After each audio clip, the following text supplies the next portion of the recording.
Every day, students across America enter schools to fulfill their educational dreams, a place where students can bond with their peers, form new beliefs, and create new opinions.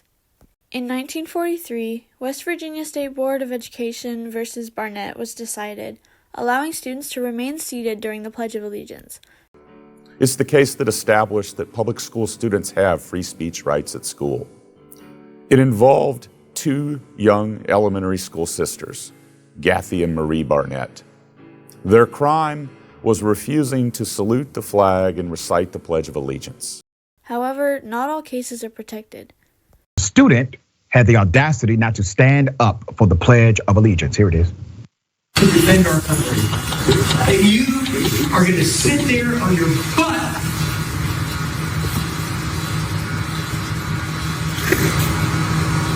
don't shake your leg. When you do something, I'll defend my country to the very end. Then go back to where you're from, Mexico or Guatemala, or report here. And you won't stand up for the flag. Teachers are not the only ones that discriminate. Some students follow the same patterns. As you can see in this clip, a student violently kicks over another student's chair for not standing up for the Pledge of Allegiance.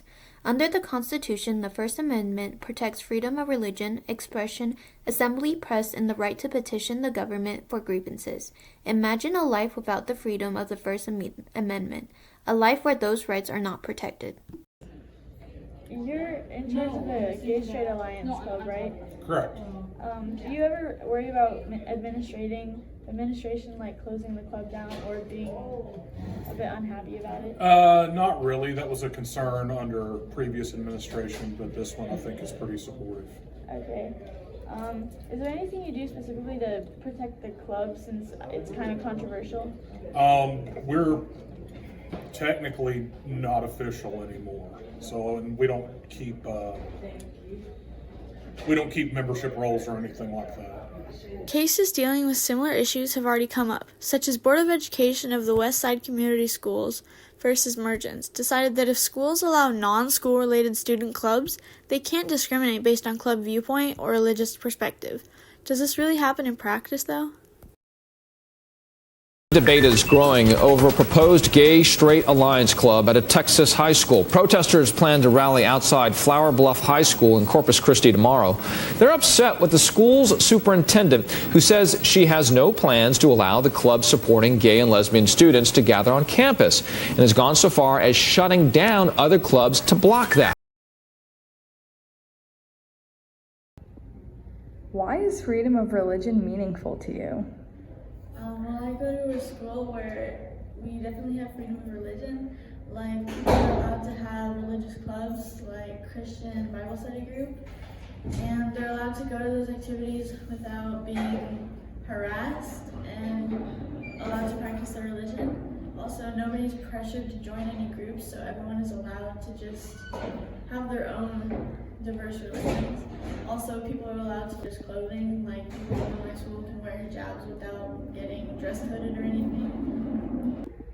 How do you practice or respect different beliefs at school?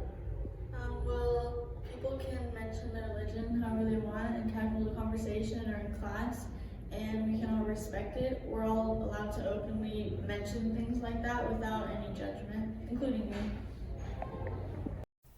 Our rights should not depend on where we are. Everyone across America should feel the same safety when expressing their thoughts, belief, and culture, without fear of being silenced, punished, or attacked. What does the First Amendment mean to you? To me, the First Amendment means freedom of speech and expression. It matters because people are allowed to speak honestly, even if others don't agree with them. And that's how society moves forward, without consequences of beliefs.